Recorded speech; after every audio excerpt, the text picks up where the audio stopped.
نحمده ونصلي على رسوله الكريم أما بعد فأعوذ بالله من الشيطان الرجيم بسم الله الرحمن الرحيم رب اشرح لي صدري ويسر لي أمري واحلل عقدة من لساني يفقه قولي ربي زدني علما اللهم فقهنا في الدين اللهم إني أسألك علما نافعا ورزقا طيبا وعملا متقبلا اللهم انفعنا بما علمتنا وعلمنا ما ينفعنا وزدنا علما اللهم أرني حقا فارزقنا اتباعه وأرني باطلا فارزقنا الاجتناب اللهم إني أعوذ بك من علم لا ينفع ومن قلب لا يخشى ومن نفس لا تشبع ومن دعوة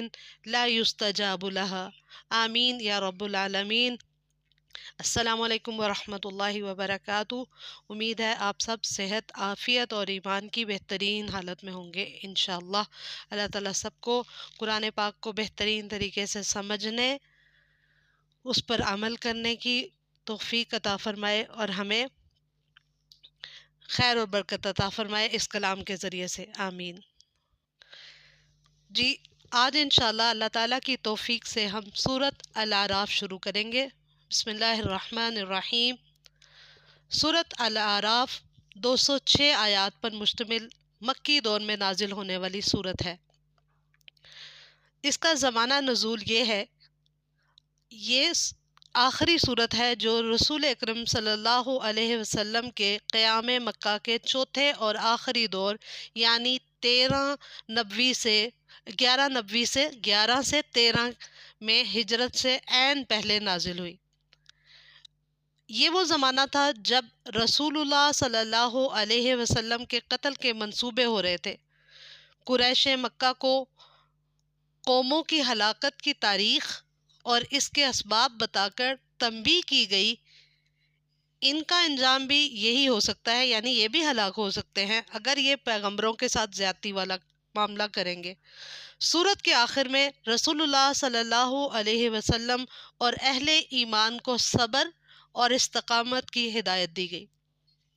اس سورت کی خصوصیات یہ ہیں کہ یہ سورت ہلاکت اقوام کے بارے میں بتاتی ہے۔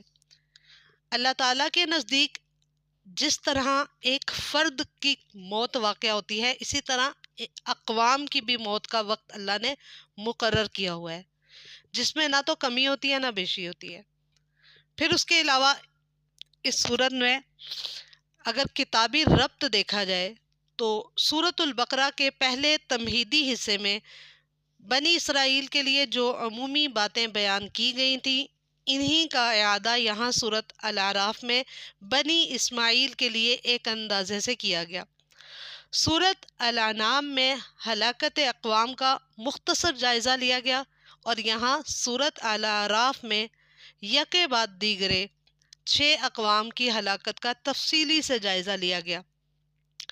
اس کے بعد نازل ہونے والی سورت یعنی سورۃ الانعام سے اور سورۃ الانفال سے اس درمیان والی سورۃ الاعراف کا کیا ربط ہے؟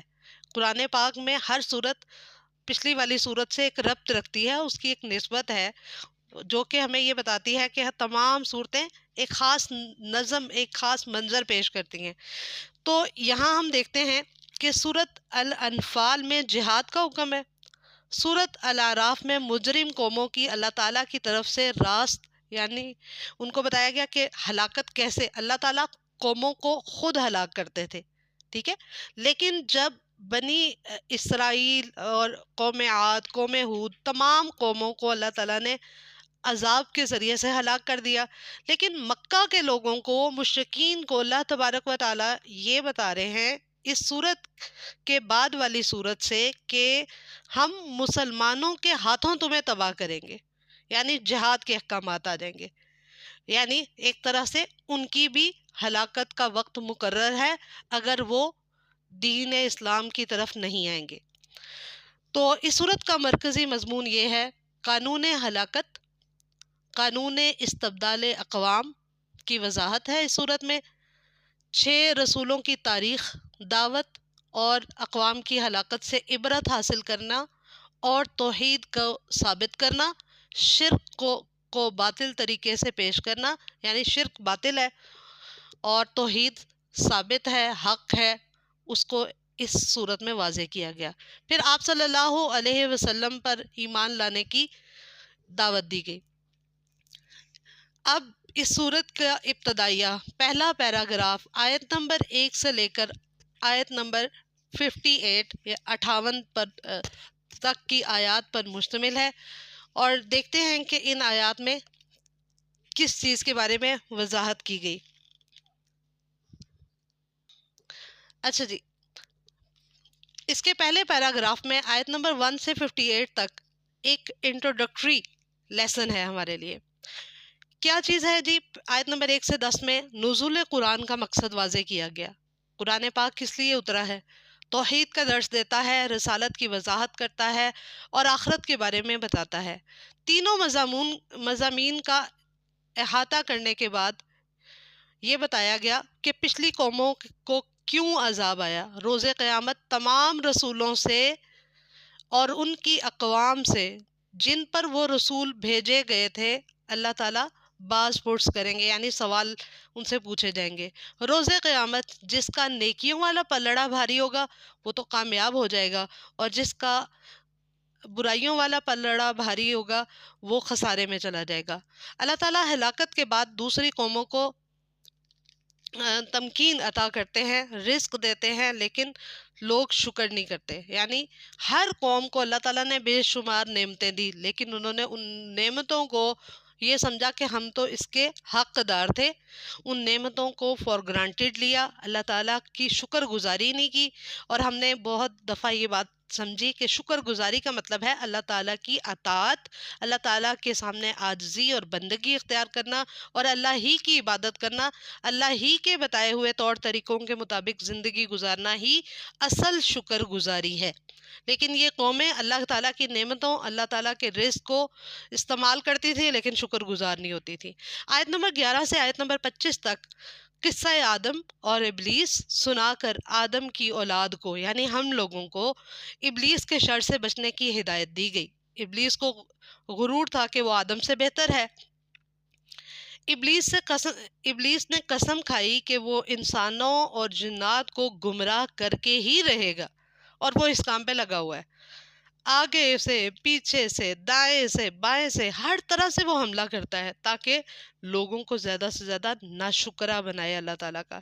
ابلیس نے جھانسا دے کر آدم اور حوا کی اللہ تعالیٰ نے جو ان کے ستر چھپائے ہوئے تھے ایک دوسرے سے، ابلیس نے وہ کھلوا دیے۔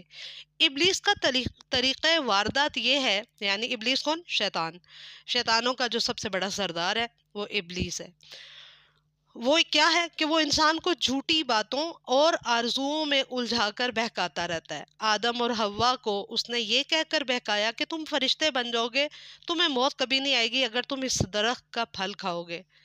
ابلیس نے قسم کھا لی اور یقین دلایا کہ میں تو تمہارا سب سے سچا خیر خواہ ہوں۔ آدم اور حوا کی توبہ اللہ نے قبول کی، اور انہوں نے کیونکہ انہوں نے اللہ تعالیٰ سے معافی مانگی، گناہ پر اصرار نہیں کیا، لیکن شیطان نے ایسا نہیں کیا تھا۔ انہوں نے معافی مانگی، اللہ تعالیٰ نے ان کی توبہ قبول کی۔ کون سی ان کی دعا تھی؟ ربنا ظلمنا انفسنا وان لم تغفر لنا وترحمنا لنکونن من الخاسرین۔ اللہ تعالیٰ نے ان کی معافی کیسے قبول کی؟ ان کو زمین پر خلیفہ بنا کر بھیج دیا۔ یہ تھی ان کی معافی کو قبول کرنا۔ معافی قبول کرنے کا یہ مطلب نہیں تھا کہ اللہ تعالیٰ ان کو جنت میں ہی رکھتے، کیونکہ وہ تو جنت کے لیے بنائے ہی نہیں گئے تھے۔ ان کا تو مقصد یہ تھا کہ وہ زمین میں جا کر اللہ تعالیٰ کی معرفت خود بھی حاصل کریں اور دوسروں تک بھی اللہ کی پہچان کروائیں۔ یہ تھا ان کا مقصد انسان کی تخلیق کا۔ پھر اس کے بعد آدم اور ابلیس دونوں کو آزادی اختیار، فریڈم آف چوائس عطا کی گئی۔ دونوں نے حکم عدولی کی، لیکن حضرت آدم نے اپنی غلطی تسلیم کی، جبکہ ابلیس اپنی غلطی پر اڑا رہا اور اس نے قیامت تک کے لیے اللہ تعالیٰ سے مہلت مانگ لی۔ پھر آیت نمبر 26 سے لے کر 34 تک ابلیس کے طریقہ کار کی وضاحت ہے۔ کیسے ابلیس کیسے وار کرتا ہے؟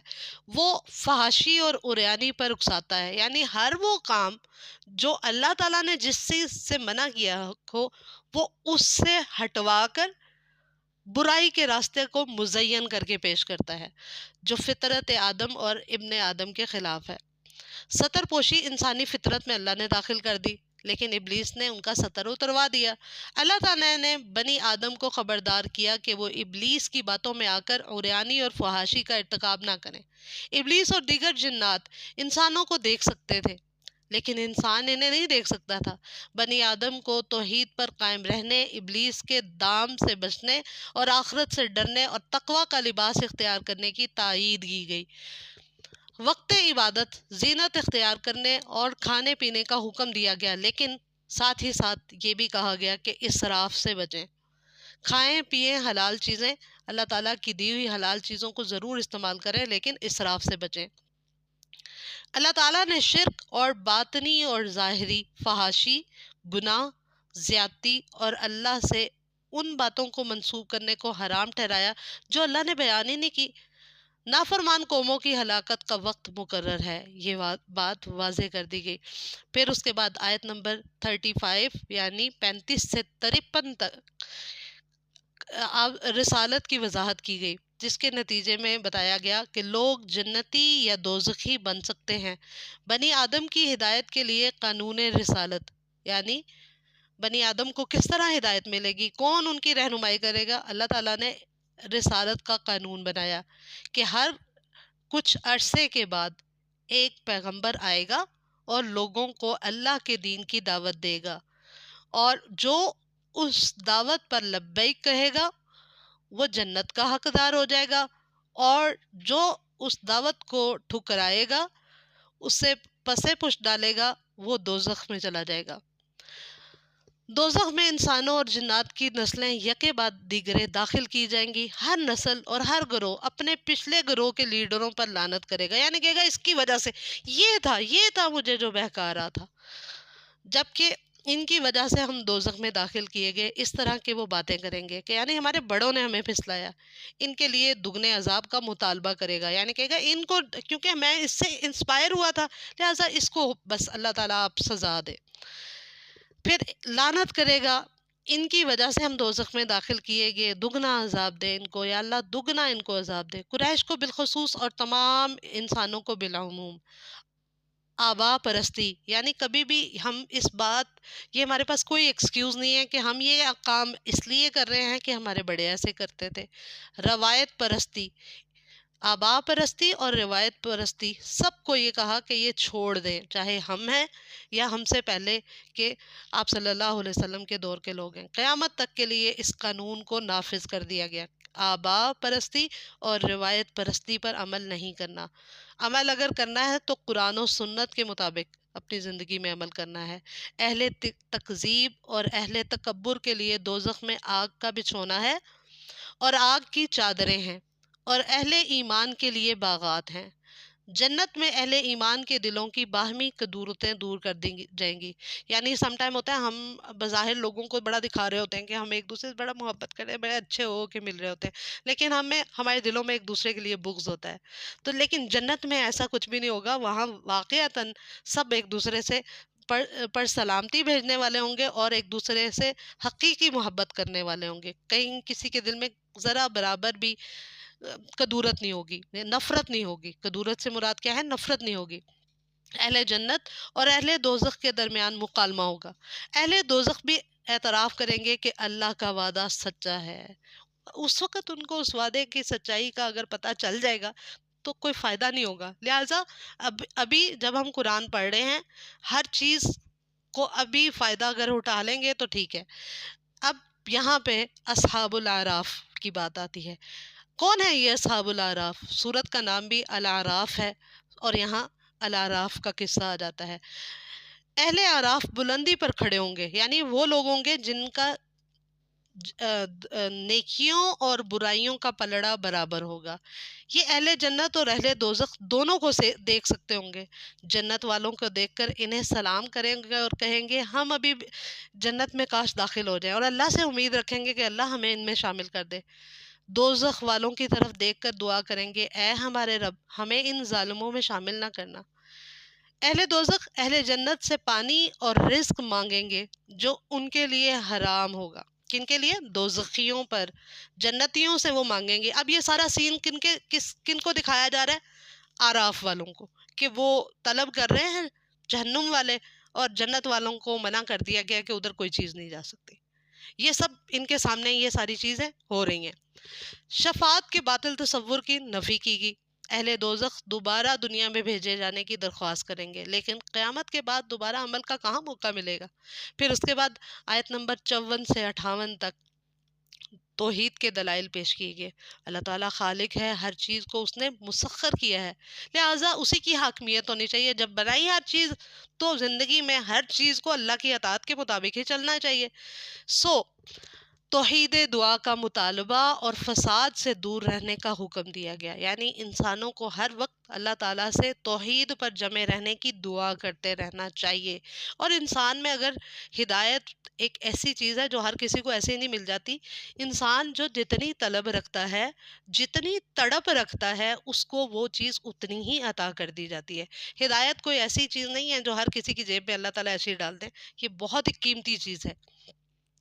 پھر اس کے بعد کہا گیا ادعوا ربکم تضرعا وخفیہ انہ لا یحب المعتدین، اپنے رب کو پکارو گڑ گڑاتے ہوئے، چپکے، یقیناً وہ حد سے گزرنے والوں کو پسند نہیں کرتا۔ پھر اس کے بعد ایک خوبصورت تمثیل کے ذریعے انسانوں کو دعوت شکر دی گئی۔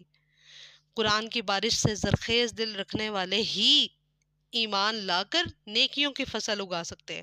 انسان کا دل دیکھیں ایک زمین کی طرح ہے، اور اگر اس کے اندر خیر بھریں گے تو خیر نکلے گی۔ اور وہ کیسے نکلے گی؟ سب سے پہلے ہماری زبان میں بھی شرینی آ جائے گی، ہم اچھا بولیں گے، پھر ہمارے اعمال میں بھی، اور اس سے پھر معطر ہوگا ہمارا ارد گرد کا ماحول۔ جیسے ہم نیک صحبتوں کو بھی اختیار خود بھی کریں اور خود بھی نیک ساتھی بنیں، دوسروں کے لیے اذیت دینے والے نہ بنیں۔ پھر اس کے بعد دوسرا اس کا پیراگراف شروع ہوتا ہے جہاں پہ نوح علیہ السلام کی دعوت اور قوم نوح کی ہلاکت کا ذکر ہے۔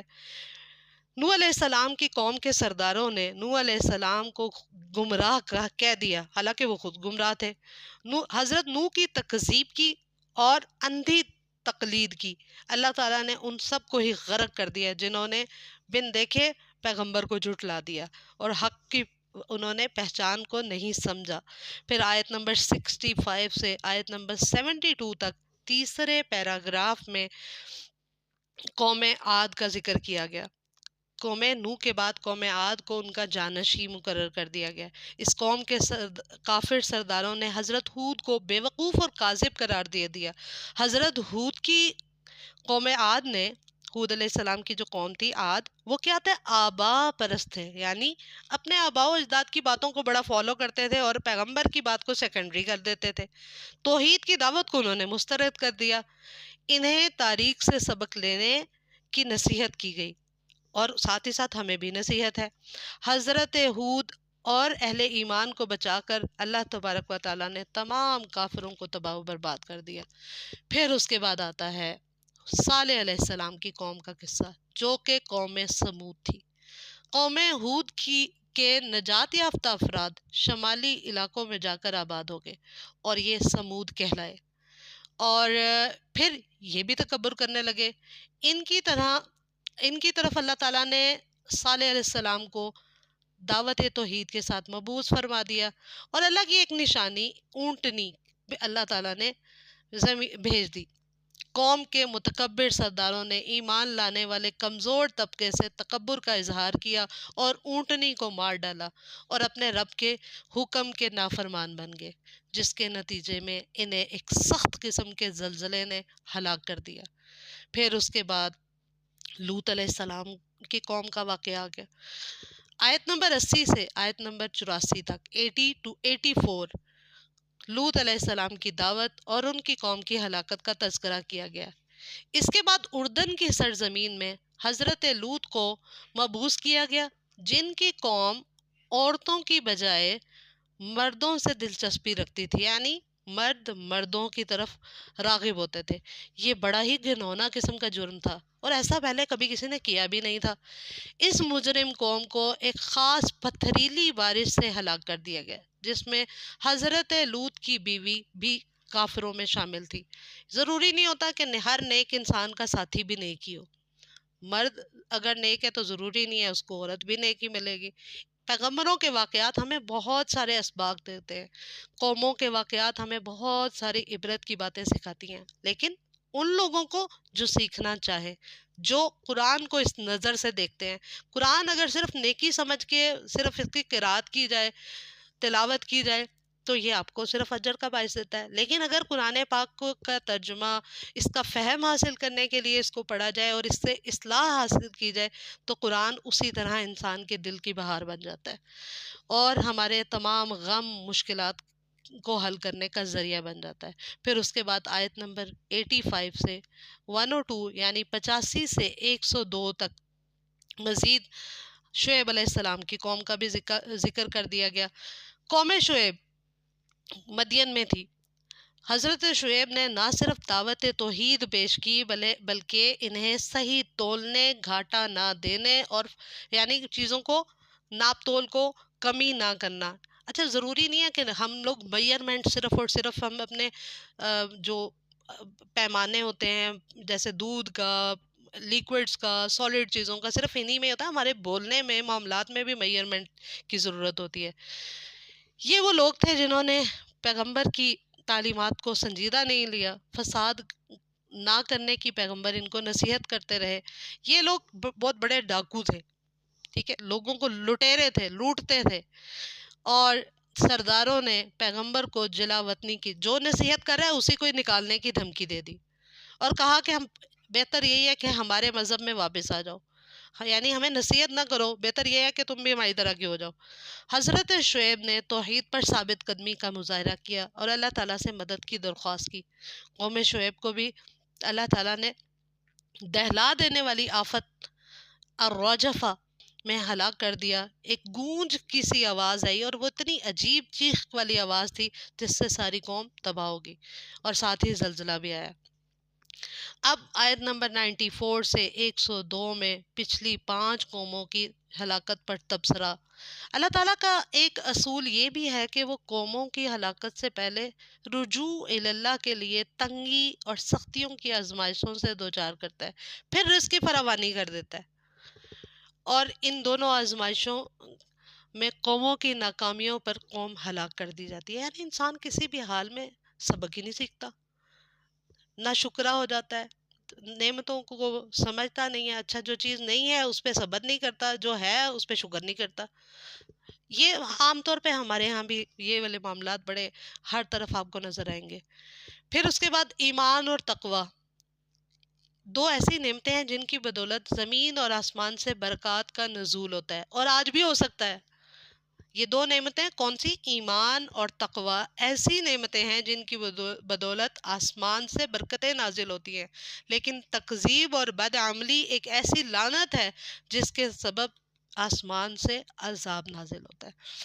قریش اور ساری کائنات کو 5 قوموں یعنی قوم نوح، عاد، سمود، لوط، شعیب علیہ السلام کے قوم کے انجام سے عبرت حاصل کرنے اور اللہ تعالیٰ کی قدرت عذاب اور قانون عذاب سے ڈرنے کا ذکر کیا گیا۔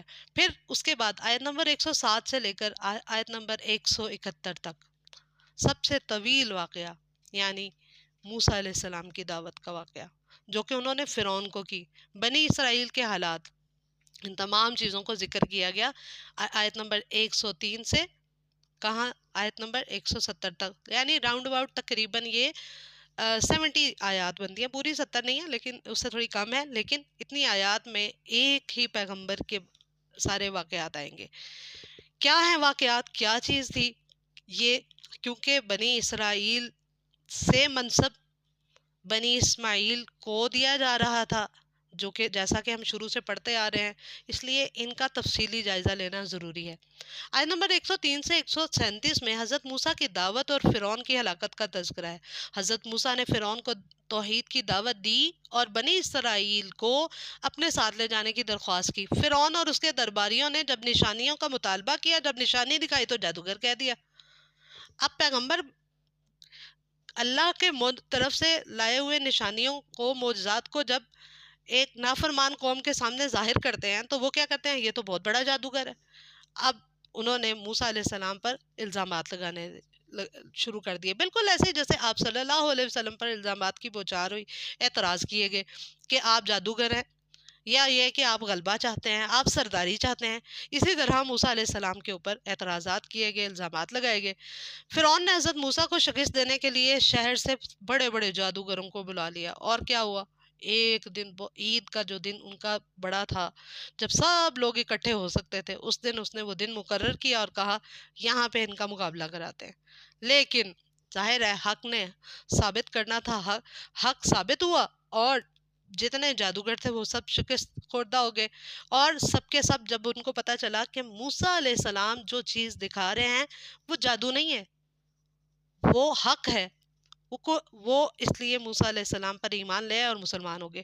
اس بات پر تو فرعون کو اور بھی زیادہ غصہ آیا، اور اس نے موسیٰ علیہ السلام کو اور جادوگروں کو تکلیف دینے کے بارے میں سوچ لیا، اور کہا کہ میں تم سب کو ہاتھوں اور پاؤں کو کاٹ کر سولی پر لٹکا دوں گا۔ مسلمان ہو جانے والے جادوگروں نے ایمان پر بے مثال ثابت قدمی کا مظاہرہ کیا اور اللہ تعالیٰ سے مدد کی درخواست کی۔ یعنی انسان جب ایمان لے آئے، نیکی کے رستے پہ چل پڑے نا، آزمائش تو ہوگی، کیونکہ ایمان بہت بڑی نعمت ہے، اور ہر نعمت اپنے ساتھ ایک آزمائش لے کے آتی ہے۔ جیسے ہم نے پہلے بھی پیچھے بھی پڑھا، ایمان اور تقویٰ اللہ تعالیٰ نے بہت بڑی نعمتیں دی ہے، اور آزمائش کیا تھی کہ آپ کے ساتھ کچھ نہ کچھ تو کریں گے، ضروری نہیں ہے کہ ہر چیز آپ کو پلیٹ میں رکھی ہوئی مل جائے۔ تو ان آزمائشوں پہ پھر ثابت قدم جو رہتا ہے، اللہ تعالیٰ امتحان لیتے ہیں نا، تو جو ثابت قدم رہتا ہے اللہ تبارک و تعالیٰ پھر اس کو دنیا اور آخرت میں بھلائیاں عطا فرماتے ہیں۔ پھر اس کے بعد فرعون کے جو درباری تھے سردار، انہوں نے کیا کہا کہ آپ موسیٰ اور وہ لوگ جو ان پر ایمان لائے ہیں ان کو ایسے ہی چھوڑ دیں گے؟ یہ فساد کرتے پھرے، یہ تو آپ کے خدا کو مانتے ہی نہیں ہیں۔ یعنی انہوں نے اس کو ابھارا، غصہ دلایا کہ یہ کوئی نہ کوئی سخت فیصلہ کرے اور موسیٰ علیہ السلام کو مار دے۔ فرعون نے دھمکی دی کہ ہم ان کے لڑکوں کو قتل کریں گے اور ان پر غلبہ پالیں گے۔ حضرت موسیٰ نے اپنی قوم یعنی بنی اسرائیل کو تعلق باللہ اور صبر کا حکم دیا، اور خوشخبری سنائی کہ اللہ تعالیٰ تمہارے دشمن کو ہلاک کرے گا، تمہیں ضرور زمین پر جانشینی دے گا۔ اب بنی اسرائیل کو کتنی بڑی بڑی نشانیاں نظر آ رہی تھیں کہ فرعون کے سامنے تو کوئی بات ہی نہیں کر سکتا تھا۔ اللہ تعالیٰ نے موسیٰ علیہ السلام کو کتنا بڑا حوصلہ دیا، ایک نشانی۔ پھر سارے لوگوں کے سامنے اللہ تبارک و تعالیٰ نے جادوگروں کو باطل قرار دے دیا، دوسری نشانی۔ ان کا ایمان مضبوط ہو جانا چاہیے تھا، لیکن آپ دیکھیے گا کس طرح یہ اتنی بڑی نشانیاں دیکھ کر بھی پھر آگے جا کے یہ کیا کرتے ہیں؟ اللہ تعالیٰ کی نعمتوں کا قانون خداوندی کے مطابق آل فرعون کو قحط میں مبتلا کر دیا گیا۔ شاید کہ اسی طرح یہ رجوع کر لیں، مشکل حالات میں بھی تو اللہ آزماتے ہیں۔ اس پر طوفان آیا ٹڈیوں کا، یہ جو سسری ہوتی ہے، ہم کہتے ہیں ایک جوؤں کی طرح کی چھوٹی سی چیز ہوتی ہے، کیڑا پڑ جاتا ہے کھانے پینے کی چیزوں میں، اس طرح کا ان پہ عذاب آیا تھا۔ پھر مینڈک، پھر خون کا عذاب مسلط ہو گیا، ہر چیز میں یہ گند ان کو نظر آتا تھا۔ ان تمام دلائل کے باوجود انہوں نے تکبر کا مظاہرہ کیا۔ فرعون اور آل فرعون کی ہلاکت ہوگی، اور صبر اور استقامت کے نتیجے میں کمزور قوم بنی اسرائیل کو اللہ تبارک و تعالیٰ نے جانشین مقرر کر دیا، یعنی مرتبہ مل گیا، منصب مل گیا۔ ان کو اللہ تعالیٰ نے بنی اسرائیل کی آنکھوں کے سامنے جس جگہ سے بنی اسرائیل کو اللہ نے نجات دی، وہیں ان کی آنکھوں کے سامنے تکبر اور سرکش جو اپنے آپ کو خود رب کہتا تھا، اس کو اللہ نے ہلاک کر دیا۔ کتنی بڑی نشانی ہے۔ لیکن شیطان کس طرح کس کو کیسے پھسلاتا بہکاتا ہے۔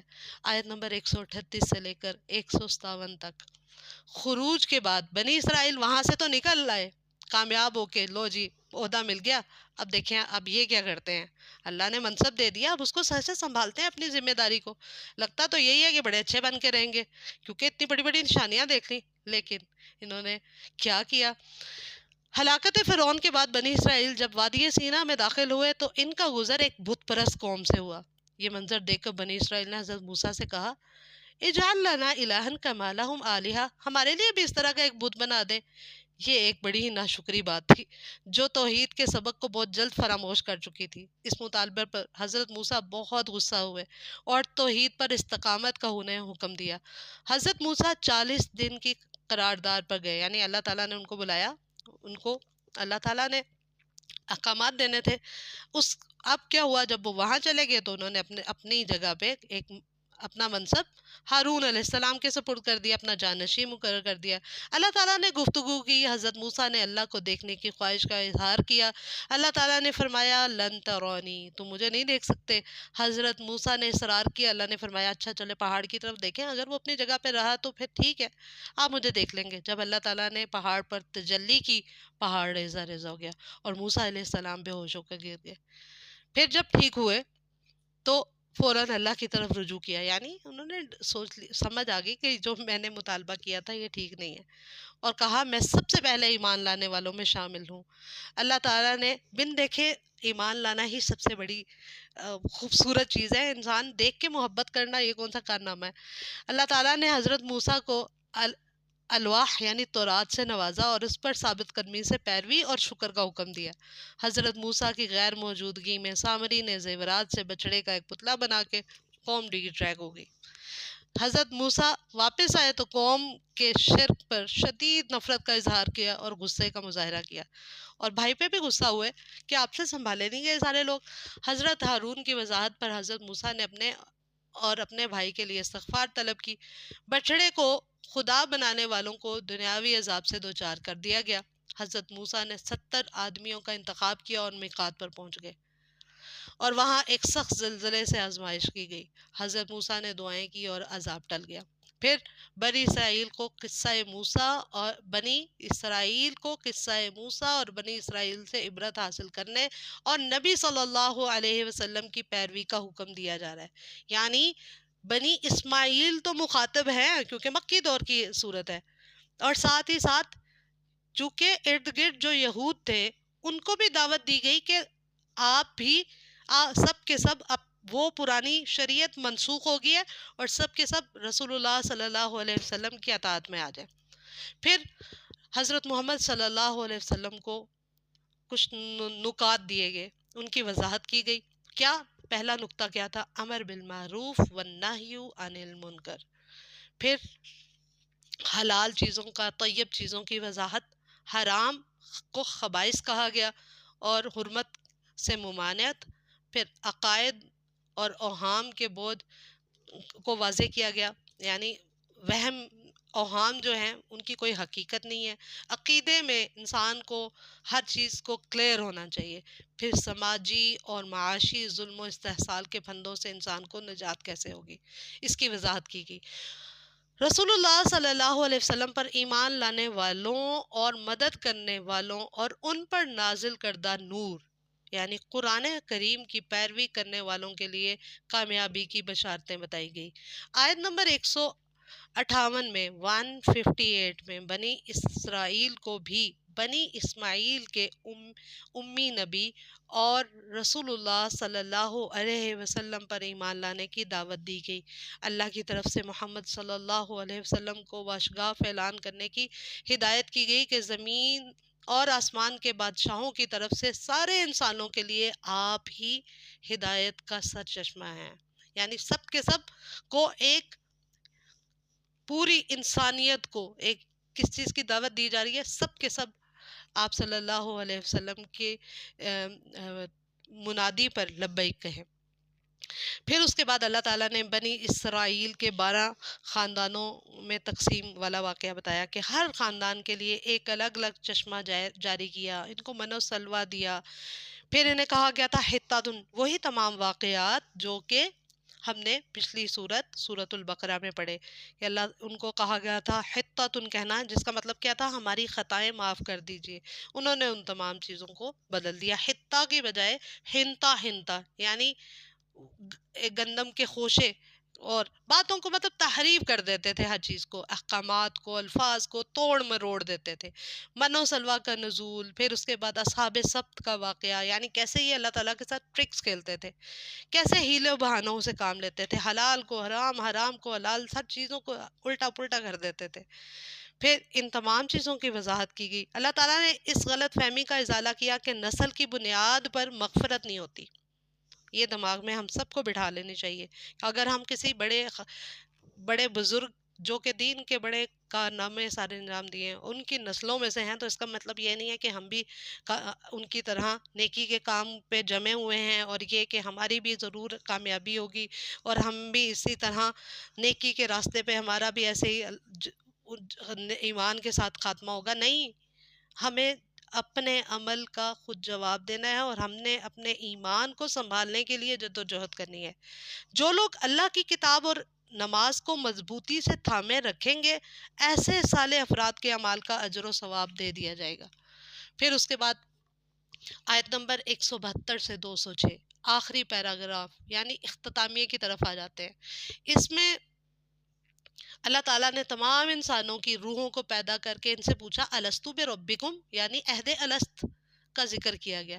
اللہ تعالیٰ نے تمام انسانوں سے کو یہ بات واضح کی ہوئی ہے کہ میں ہی تمہارا رب ہوں. ہم وعدہ کر کے آئے ہیں کہ میں تمہارا رب نہیں ہوں. تو انہوں نے تمام انسانوں کی روحوں نے کہا بھلا، why not, surely you are, yes اللہ تعالیٰ جی آپ ہی ہمارے رب ہیں. یہ عہد روز قیامت کے لیے حجت ہے. توحید کی دلیل فراہم کر دی گئی تھی اور شرک کا ابطال کر دیا گیا تھا. اب کیا ہوتا ہے، جو پیغمبر آتے ہیں اسی چیز کو ریوائیو کرتے ہیں. کیونکہ ہم شیطان اور دنیا کی چیزیں سب کچھ اتنی ہمارے اوپر ہم حاوی ہو جاتی ہیں، ہماری آنکھوں کے اوپر پردہ آ جاتا ہے، ہمارے دل کے اوپر پردہ آ جاتا ہے. اعمال اتنے غلط طرح کے لوگوں کو، دنیا کو ہم دیکھتے ہیں تو ہم انہی چیزوں میں اپنے آپ کو غرق کر لیتے ہیں. تو پیغمبر اور ان کی لائی ہوئی تعلیمات وہ ہمیں اس وعدے کی یاد دلاتی ہیں. پھر اس کے بعد یہاں ایک دنیا دار مادہ پرست آدمی کا قصہ ایک خوبصورت تمثیل سے بیان کیا گیا. اس شخص کو اللہ تعالیٰ نے اپنی آیات اور اپنے احکام سے نوازا تھا، لیکن اس نے شیطان کی پیروی اختیار کی. یہ آیات الہی کی پیروی کر کر رفعت اور بلندی حاصل کر سکتا تھا، لیکن زمین سے چمٹ بیٹھا. یار اللہ تعالیٰ نے نا یہاں بہت سخت مثال بیان کی ہے کتے سے. جو انسان دنیا کی پیروی کرتا ہے، کتا لالچ کی تمثیل ہے، اور جو لالچ میں پڑ جاتا ہے نا، اللہ تعالیٰ کہتے ہیں کہ وہ بالکل ایسے ہی ہے. دنیاوی ہم نے ان کو دین اس لیے سکھایا ہے کہ دین کے ذریعے سے ان کو بلندی دیں، لیکن یہ کیا کرتے ہیں، خواہشات نفس کی پیروی کرنے لگتے ہیں، اور پھر یہ کتے کی سی زندگی گزارنے لگتے ہیں جو ہڈیوں اور کتیا کی تلاش میں ہر وقت زبان لٹکائے رہتا ہے اور اس کی رال ٹپکتی رہتی ہے. استغفر اللہ. دنیا دار مادہ پرستوں کو مقصد حیات پر غور کرنے کی دعوت ہے. بہت سے بے مقصد انسان جن اور مویشیوں کی طرح ہوتے ہیں. جس انسان کی زندگی کا کوئی مقصد نہیں ہوتا، جس کے پاس کوئی ویژن نہیں ہے نا، جو انسان کچھ سوچتا نہیں ہے کہ میں کیا کر رہا ہوں، اس کا کیا فائدہ ہے، اللہ تعالیٰ ان کو کیا کہہ رہے ہیں، وہ کیا ہے، وہ جانوروں کی سی زندگی گزارا ہے. یعنی آیا، کھایا، پیا، زندگی کو انجوائے کیا اور چلے گئے. کوئی آثار نہیں، کوئی آپ سے انسپائر نہیں ہو رہا، کوئی آپ نے کسی کے لیے کوئی خیر کا کام نہیں کیا. یہ بڑی خطرناک چیز ہے. پھر اللہ تعالیٰ نے حسین و جمیل صفات پر مشتمل اپنے ناموں سے خود کو اس صورت میں پکارا، اور پھر اس کے بعد محمد صلی اللہ علیہ وسلم اور قرآن مجید کو جھٹلانے والوں کے لیے تباہی کی وعید سنا دی. محمد صلی اللہ علیہ وسلم پر کسی دیوانگی کا اثر نہیں ہے، وہ تنذیر مبین ہے. قیامت کے دن کا علم صرف اللہ کو ہے، قریش مکہ کو نہیں بتایا جا سکتا. توحید اختیار کی وضاحت کی گئی، یعنی تمام اختیارات کا مالک صرف اور صرف اللہ کی ذات ہے، نہ کوئی پیغمبر، نہ کوئی انسان. نفع اور نقصان کا اختیار اللہ ہی کے پاس ہے اور نبی کے پاس بھی نہیں. توحید علم کی وضاحت کی گئی.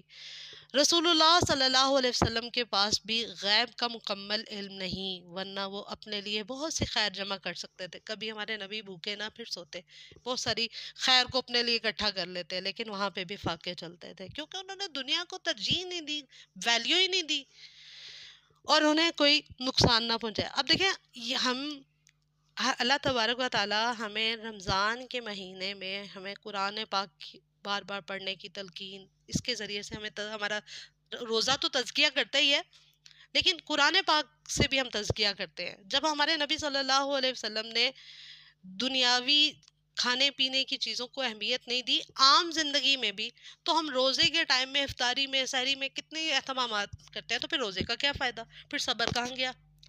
تو کوشش کریں کہ ہر وقت ہر چیز میں سادگی اور اعتدال کو سامنے رکھیں۔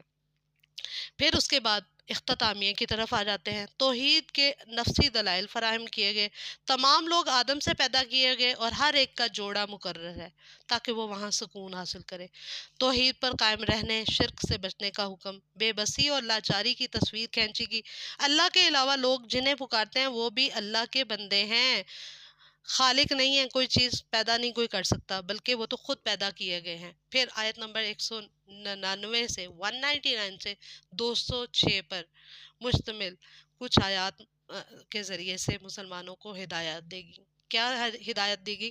کہ دعوت اور تبلیغ کا کام جاری رکھنے، انکار کرنے والوں کے ساتھ نرمی اختیار کرتے ہوئے امر بالمعروف کا فریضہ سر انجام دیتے رہیں۔ اگر ہم امر بالمعروف والنہی عن المنکر کو پس پش ڈال دیں گے تو ہماری دعائیں قبول نہیں ہوں گی اور ہم ہلاک کر دیے جائیں گے۔ قرآن کی تلاوت کو خاموشی اور پوری توجہ سے سننے کا حکم، صبح و شام کی زندگی سے اجتناب کرتے ہوئے، یعنی صبح و شام غفلت کی زندگی سے اجتناب کرتے ہوئے دل اور زبان سے اللہ کو یاد کرتے رہیں۔ دل میں اللہ کو ہر وقت یاد کرتے رہیں، دل کی توجہ اللہ کی طرف اور ہماری نگاہیں ہمارے نبی صلی اللہ علیہ وسلم کی اتباع کی طرف ہوں تو کامیابی ہے۔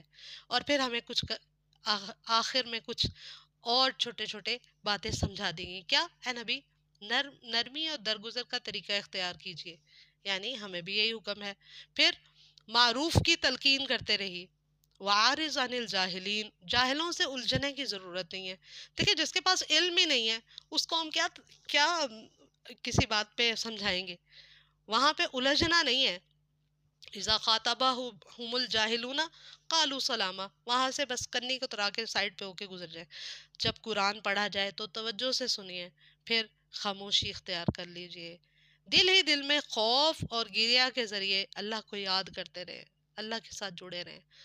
اللہ تعالیٰ کی یاد سے غفلت اختیار کرنے والوں میں کبھی بھی شامل نہ ہو۔ پھر اس کے بعد مرکزی مضمون کی طرف آ جاتے ہیں۔ کیا اس کا مرکزی مضمون ہے؟ اللہ تعالیٰ نے قانون ہلاکت اور قانون استبدال، یعنی اللہ تعالیٰ نے قوموں جیسے افراد کی موت کا وقت مقرر کیا ہوا ہے، اسی طرح اللہ تبارک و تعالیٰ نے قوموں کو بھی ختم کرنے کا وقت مقرر کیا ہوا ہے، اور وہ اس سے آگے پیچھے نہیں ہو سکتا، وہ وقت مقرر ہے۔ اللہ ہمیں توفیق دے کہ ہم خیر پہ ہماری خاتمہ بالخیر ہو۔ رسول اللہ صلی اللہ علیہ وسلم کی دعوت کے پیغام کو واضح کر دیا گیا کہ سب کے سب ہر طرح کے شرک اور باطل عقائد کو ترک کر دیں اور آخری رسول محمد صلی اللہ علیہ وسلم پر ایمان لے آئیں۔ آخر میں بس دعا ہے کہ اللہ تبارک و تعالی ہمیں قرآن پاک کے تمام احکامات کو شرح صدر کے ساتھ سمجھنے اور اس پر عمل کرنے کی توفیق عطا فرمائے، اور ہمیں اپنے والدین، اپنے اساتذہ کے لیے بہترین صدقہ جاریہ بنائے، اور اللہ تعالی ہمیں ایسا چلتا پھرتا سنت کی اتباع کرنے والا مومن مسلمان بنائے کہ ہم اپنے بچوں کے لیے بہترین رہنمائی کا ذریعہ بنے۔ اللہ تعالیٰ سے ہم راضی ہیں، اللہ بھی ہم سے راضی ہو جائے، ایسے ہم کام کریں کہ جس سے اللہ کی رضا حاصل ہو۔ رضیت باللہ ربًا وبالاسلام دینا وبمحمد صلی اللہ علیہ وسلم نبی و رسولا۔ اور دعا کر لیتے ہیں، اللہ تعالیٰ ہم میں سے جو ساتھی آج ہمارے ساتھ موجود نہیں ہیں، کسی بھی وجہ سے اللہ ان کو بھی ہمارے ساتھ جڑنے کی توفیق دے۔ جو اس دنیا سے جا چکے ہوئے ہیں اللہ تعالیٰ ان کی مغفرت کرے، جن کے والدین حیات ہیں ان کو صحت اور عافیت اور ایمان کی سلامتی والی زندگی عطا فرمائے۔ جو اس دنیا سے جن کے والدین جا چکے ہیں اللہ تعالیٰ ان پر رحم والا معاملہ کرے، ان کے درجات بلند کرے۔ رب ارحمہما کما ربیانی صغیرہ، اللہ تبارک و تعالیٰ اپنی نعمتوں کا شکر گزار کرنے کی توفیق عطا فرمائے۔ اور ایک انتہائی خوبصورت دعا، اللہم اجعل حبک احب الاشیاء الی واجعل خشیتک اخوف الاشیاء عندی فاقطع عنی حاجات الدنیا بالشوق الى لقائک فاذا اقررت اعین اہل الدنیا من دنیاہم فاقرر عینی من عبادتک۔ اے میرے اللہ پاک، اپنی محبت کو میرے لیے ہر چیز کی محبت سے بڑھا دیجیے، مجھ میں اپنا خوف ہر چیز کے خوف سے زیادہ کر دیجیے، دنیا کی ہر طلب پر اپنی ملاقات کا شوق غالب کر لیجیے۔ اور جب آپ دنیا والوں کو ان کی دنیا سے ان کی آنکھوں کو ٹھنڈا کر رہے ہو نا اللہ تعالیٰ، تو ہماری آنکھوں کی ٹھنڈک اپنی عبادت میں رکھ دیجیے۔ آمین یا رب العالمین۔ جزاکم اللہ خیرا کثیرا۔ سبحانک اللہم و بحمدک اشہد ان لا الہ الا انت استغفرک و اتوب الیک۔ آپ سب کے ٹائم کا بہت شکریہ۔ السلام علیکم ورحمۃ اللہ وبرکاتہ۔